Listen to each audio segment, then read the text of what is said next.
Smart meter लगाने से रोका तो विद्युत कर्मियों ने काट दी पूरे गांव की बिजली। सड़क पर उतरी भीड़ ने एनएच को किया जाम। तिलका मांझी विश्वविद्यालय के विशाल आनंद ने 67वीं बीपीएससी परीक्षा में पाया 297वां रैंक। अखिल भारतीय पिछड़ा वर्ग संघ के राष्ट्रीय महासचिव डॉक्टर एलबी सिंह के तत्वावधान में लौह पुरुष भारत रत्न सरदार वल्लभ भाई पटेल की 148वीं जयंती एवं सम्मान समारोह आयोजित की गई। एकेडमिक सीनेट की तैयारी हुई प्रारंभ। महामहिम राज्यपाल पहुंचेंगे भागलपुर। सुंदरवती महिला महाविद्यालय का विश्वविद्यालय के अधिकारियों ने किया निरीक्षण। वर्चस्व की लड़ाई को लेकर दियारा इलाके में चले अंधाधुंध सैकड़ों गोलियां। और अब खबरें विस्तार से। स्मार्ट मीटर लगाने से रोका तो विद्युत कर्मियों ने काट दी पूरे गांव की बिजली। सड़क पर उतरी भीड़ ने एनएच को किया जाम। भागलपुर की यह घटना दूसरे शहरों के लिए बड़ी सबक बनी हुई है। दरअसल स्मार्ट मीटर लगाने का विरोध करने पर बिजली विभाग ने पूरे गांव की ही बिजली काट दी। बिजली विभाग प्रीपेड मीटर लगाने के लिए मिशन मोड में काम कर रही। दूसरी तरफ भागलपुर की घटना राज्य के दूसरे शहरों के लिए सबक बन गई है। बिहार में बिजली कंपनी प्रीपेड स्मार्ट मीटर लगाने की दिशा में मिशन मोड में काम कर रही है। कुछ लोग की शिकायत है कि ये स्मार्ट मीटर अधिक बिल देता है, लेकिन बिजली कंपनी इससे इनकार करती है। यही कारण है कि बिजली कंपनी इसमें जरा भी ढिलाई देने को तैयार नहीं है। कई जगह लोग स्मार्ट मीटर लगाने का विरोध कर रहे हैं। उनके लिए भागलपुर की ये घटना सबक है। आपको बताते चलें कि भागलपुर के बाद बिहार के अन्य शहरों में भी मीटर लगाने का काम शुरू हो चुका है। भागलपुर के सुल्तानगंज थाना क्षेत्र अंतर्गत अब्बूगंज गांव बिजली कर्मी स्मार्ट मीटर लगाने गए थे। स्थानीय लोगों ने जमकर विरोध किया तथा मीटर नहीं लगाने दिया। इसी बीच दोनों तरफ से तनाव उत्पन्न हो गया। बिजली कर्मियों ने स्थानीय लोगों को समझने का प्रयास किया, लेकिन जब लोग नहीं माने तो बिजली कर्मियों ने मोहल्ले की बिजली आपूर्ति बंद कर दी, यानी पूरे इलाके की बिजली ही काट दी। पूरे गांव में अफरा तफरी मच गया और लोग आक्रोशित हो गए, जिसके बाद आक्रोशित लोगों ने भागलपुर से मुंगेर जिला को जोड़ने वाले मुख्य मार्ग को जाम कर दिया और बिजली विभाग के खिलाफ विरोध प्रदर्शन करने लगे, जिसका नतीजा ये हुआ कि आवाजाही पूरी तरह से ठप हो गई। हालांकि सूचना मिलते ही सुल्तानगंज थाना अध्यक्ष प्रिय रंजन व राजस्व पदाधिकारी रवि कुमार मौके पर पहुंचकर ग्रामीणों को समझाने बुझाने लगे। काफी मशक्कत के बाद लोगों को शांत कराया गया। बकायदा 1 घंटे के बाद लोगों को बिजली वापस पहुंचाया गया। हालांकि राजस्व पदाधिकारी ने बताया कि ऐसा कोई बात नहीं है, स्मार्ट मीटर लगाने पर बिजली दिया जाएगा। बिजली का अधिक बिल की शिकायत होने पर विद्युत विभाग में लिखित आवेदन के आधार पर समस्या का निदान किया जाएगा।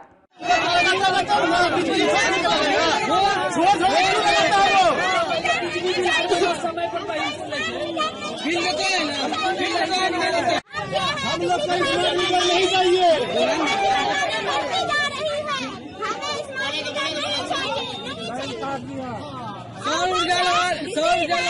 गरीब आदमी 2 रुपया कमाने वाले को सबसे ज्यादा दिक्कत होगी, कहाँ से लाएगी बताइए। वही तो किसी का मन्ना नहीं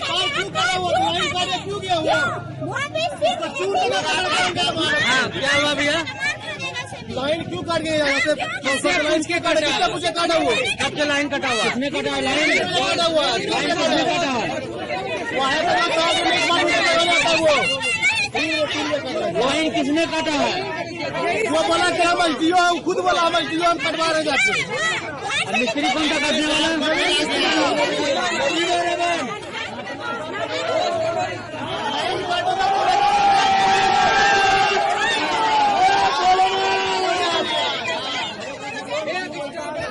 जा रहा था, इसलिए बिजली काटा गया है।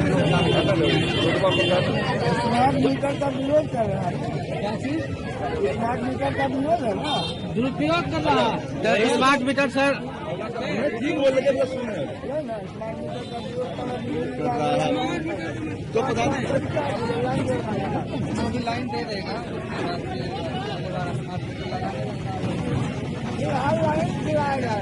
अभी लाइन तिलका मांझी विश्वविद्यालय के विशाल आनंद ने 67वीं बीएससी परीक्षा में पाया 297वां रैंक। तिलका मांझी भागलपुर विश्वविद्यालय से पढ़ाई करके मुंगेर के रहने वाले विशाल आनंद ने 67वीं बीपीएससी परीक्षा में 297वां रैंक पर उत्तीर्ण होकर वीडियो के पोस्ट पर ज्वाइनिंग कर रहे हैं। उन्होंने कहा, काफी कठिन परिस्थितियों में मैंने ये मुकाम हासिल किया है। मैंने भागलपुर विश्वविद्यालय में रहकर अपनी पढ़ाई की और मेरा मुख्य उद्देश्य था बीपीएससी परीक्षा में सफलता हासिल कर अपनी गोल को अचीव करना, और मैंने किया। इसके पीछे हमारे परिवार वालों और शिक्षकों का बहुत बड़ा योगदान है। मैं उनका ऋणी हूँ। साथ ही उन्होंने आज के युवाओं को सच्ची मेहनत और कठोर लगन करने की भी बात कही। उनको ये सफलता कई बार असफल होने के बाद इस बार मिली है। बहुत गर्व का फील हो रहा है यहाँ का, चूँकि मैं यहाँ का विद्यार्थी भी रहा हूँ। मैंने ग्रेजुएशन यहीं से किया, इसी विश्वविद्यालय से, और फिर पीजी मैंने दिल्ली से किया, और फिर वापस फिर यूजीसी नेट जेआरएफ में जेआरएफ के लिए क्लियर किया। उसके बाद यहीं से मैं जेआरएफ के तहत अभी पीएचडी कर रहा हूँ। तो इसी विश्वविद्यालय से पुराना नाता रहा है यहाँ से, तो बहुत ही अच्छा लग रहा है, अच्छा फील हो रहा है, सम्मान के साथ फील हो रहा है। मतलब अंदर से किस पोस्ट पर चयनित की? मेरा ये आरडीओ के पद पर, जो कि जब 2 साल के प्रोबेशन के बाद वीडियो बनेगा, तो मेरा चयन वीडियो के तौर पर हुआ है। तैयारी कैसी की थी? तैयारी सर, मैं मुखर्जी नगर में पिछले 10 साल से काफ़ी संघर्ष किया। मैंने आईएएस का इंटरव्यू तक भी दिया है। 2015 2-3 अटैम्प्ट मैंने मेंस दिया, एक अटैम्प्ट यूपीएससी मैंने दिया है। फिर यूपीएससी में ये मेरा तीसरा इंटरव्यू था। इससे पहले 56-59 में मैं ऑलरेडी सेलेक्टेड था, बस सिर्फ मुझे पोस्ट अलॉट नहीं हुआ था। मैंने फाइनल कट ऑफ क्लियर कर लिया था, लेकिन मुझे पोस्ट अलॉट नहीं हुआ। फिर जस्ट 60 से 62 बैच मैंने बैक टू बैक इंटरव्यू दिया, उसमें मेरे फाइनल मेरिट से 2 मार्क्स कम रह गए थे। लेकिन फिर भी मैंने हार नहीं माना, कि नहीं, पता था कि बस जो टारगेट एक लाइफ का गोल सेट किए उसको छोड़ना नहीं है, लगे रहना है, और संघर्ष से ही सफलता मिलता है। और मैं लगातार प्रयास करता रहा। जीवन में बहुत सारी विपरीत परिस्थितियाँ आई, लेकिन मैंने हिम्मत नहीं हारी, और उसी का परिणाम है कि 67वीं बीपीएससी में 802 पदों में से मेरा 257 रैंक पे चयन हुआ है। अपना नाम? विशाल आनंद। मेरा घर मुंगेर हुआ, लाल दरवाजा न्यू कॉलोनी रहने वाला हूँ मैं। जिनको सम्मानित किया? छोटे भाई विशाल आनंद जी मुंगेर निवासी हैं। 67वीं जो है बिहार प्रशासनिक सेवा में चयनित हुआ है। बहुत खुशी और हर्ष की बात है। हम लोग समाज के बच्चे आज ऊपर उठ रहे हैं। एक सीख है, नई पीढ़ी के लिए एक उत्साहवर्धक चीज़ है। आज उसी को हम लोग सम्मानित कर रहे हैं। आने वाले पीढ़ी से कुछ सीखे, अपना कुछ बात बताएं, नई जनरेशन को कैसे तैयारी किया है। और हम लोग का छात्र राजद का बहुत बहुत बधाई और शुभकामना है। इसी तरह से जीवन में आगे आप बढ़ते रहिए। अपना परिचय? मेरा नाम दिलीप कुमार, विश्वविद्यालय अध्यक्ष छात्र राजद भागलपुर। Thank you. अखिल भारतीय पिछड़ा वर्ग संघ के राष्ट्रीय महासचिव डॉक्टर एलबी सिंह के तत्वावधान में लौह पुरुष भारत रत्न सरदार वल्लभ भाई पटेल की 148वीं जयंती एवं सम्मान समारोह आयोजित की गई, जिसकी अध्यक्षता डॉक्टर एलबी सिंह ने की, जिसमें उद्घाटनकर्ता पद्मश्री सुधा वर्गीस जी थीं और मंच संचालन ऑल इंडिया अभिभावक संघ अध्यक्ष राकेश रॉय पटेल ने की। वहीं अतिथियों का स्वागत विजेंद्र तिवारी जी ने किया। दीप प्रज्वलित कर कार्यक्रम का शुभारंभ किया गया, जिसमें सर्वप्रथम सामाजिक क्षेत्र में किया गया अहम योगदान के लिए rapid access network private limited के निदेशक अभिमन्यु कुमार को शॉल, मोमेंटो और सर्टिफिकेट देकर सम्मानित किया गया। डॉक्टर बीएल सिंह ने सभा को संबोधित करते हुए कहा कि सरदार वल्लभ भाई पटेल भारतीय राष्ट्रीय आंदोलन के अग्रणी नेता और स्वतंत्र भारत के महान दूरदर्शी राजनेता एवं प्रशासक थे। भारत का संविधान बनाने में उनकी महत्वपूर्ण भूमिका थी। 1918 में खेड़ा संघर्ष से राजनीति में उनका प्रवेश हुआ था। 1928 में बारडोली सत्याग्रह की सफलता के साथ राष्ट्रीय राजनीतिक में उनका महत्वपूर्ण स्थान हो गया। बारडोली सत्याग्रह की सफलता पर वहां की महिलाओं ने उन्हें सरदार की उपाधि दी थी। तब से उन्हें सरदार पटेल के नाम से जाना जाने लगा। कार्यक्रम में शामिल अन्य लोग में पूर्व विधायक राजकिशोर सिंह, संजू कुमारी पटेल, डॉक्टर पप्पू कुमार सिंह, मनीष कुमार खरगा, जेपी सेनानी ब्रह्मदेव पटेल, डॉक्टर कुमारी सिंपी रानी आदि।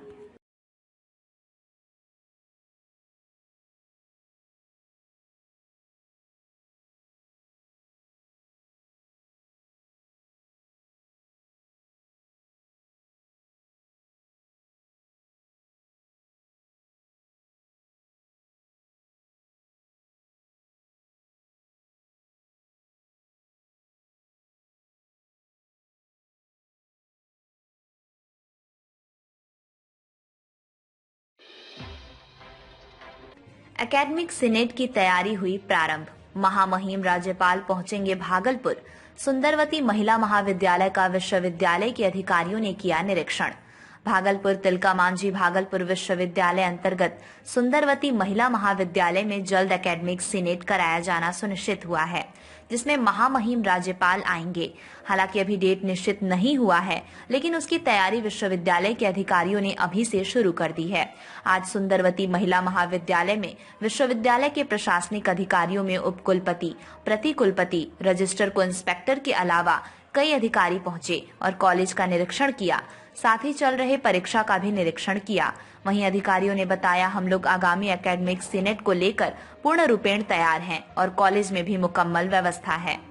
वो काम था, एक तो हमारा जो जनरल निरीक्षण चलता है ना, इंस्पेक्शन, वो भी कर लिए हैं। और दूसरी बात है, यहाँ पर विश्वविद्यालय ने निर्णय लिया है अगला एकेडमिक सीनेट कराने के लिए, तो उसकी व्यवस्था भी, क्योंकि महामहिम आवेंगे राज्यपाल महोदय, तो इसलिए हर तरह से चुस्त दुरुस्त व्यवस्था हो।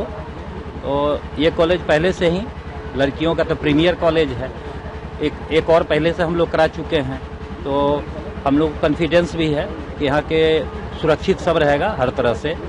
तो उसके जो व्यवस्था है आगे क्या किया जाए, उसकी मीटिंग हम नहीं त्रुटि कुछ नहीं है, सब ठीक है। निरीक्षण में कुछ नहीं है, अभी बच्चों का एग्जाम ही चल रहा है, क्लासेस तो अभी चल नहीं रहा था, तो उसको हमने देखा है। और इधर मीटिंग भी हमने किया है कि आज थोड़ा एक मीटिंग भी है यूनिवर्सिटी में, इसलिए नहीं तो और उस तरफ भी जाके और व्यवस्था देखना है, तो फिर 1-2 दिन में हम लोग आएंगे।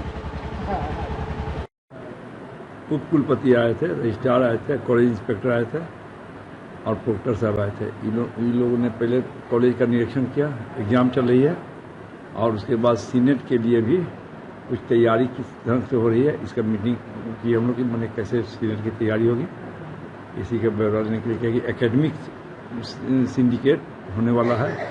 संभावित अभी डेट नहीं आई है, वही सर आएंगे, बीसी सर, तो वो बताएंगे कि हाँ किस तारीख को होगा, तो उसके लिए हम लोग तैयारी आज से शुरू कर दी है। कहीं कोई दिशा निर्देश?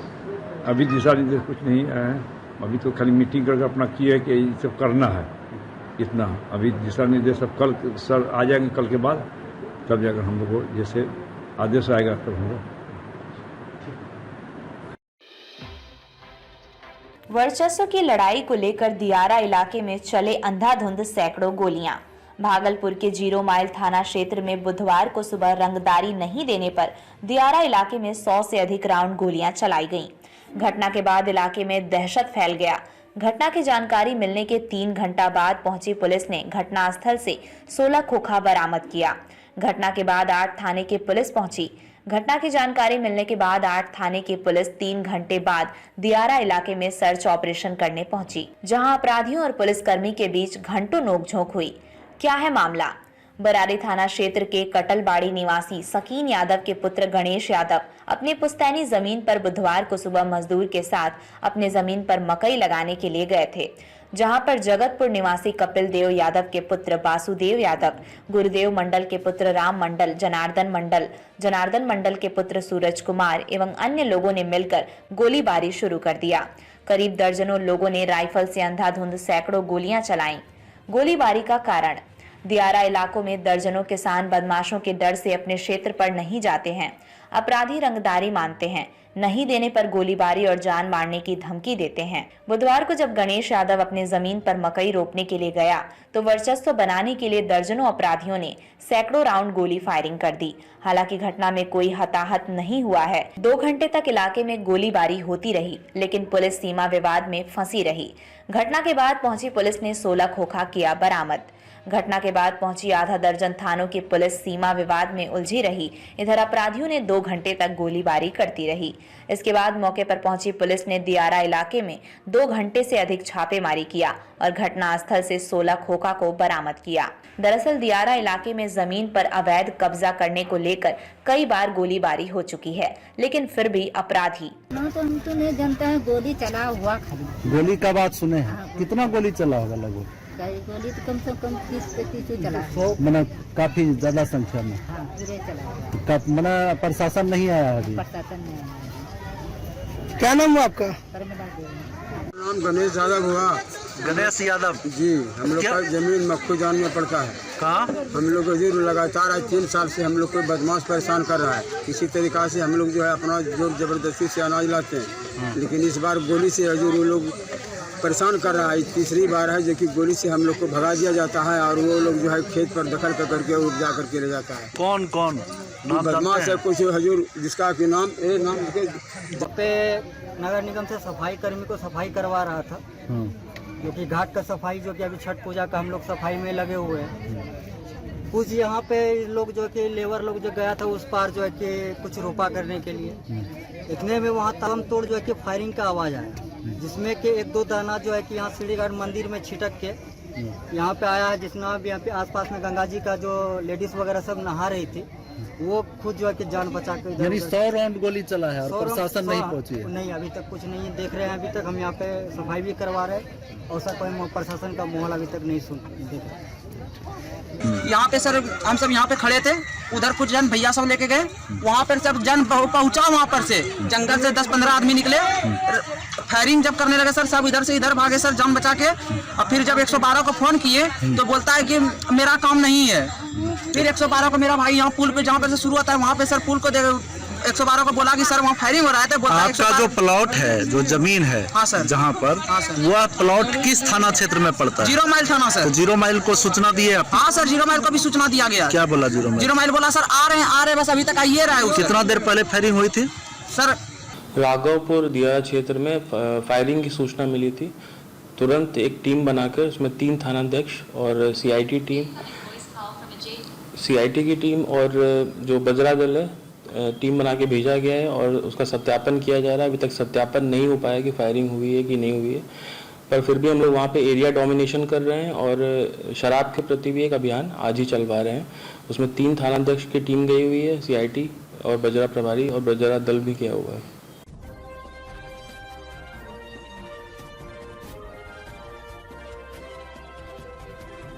आप देख रहे हैं लोकल टीवी न्यूज 24x7, सब पर नजर, सबकी खबर।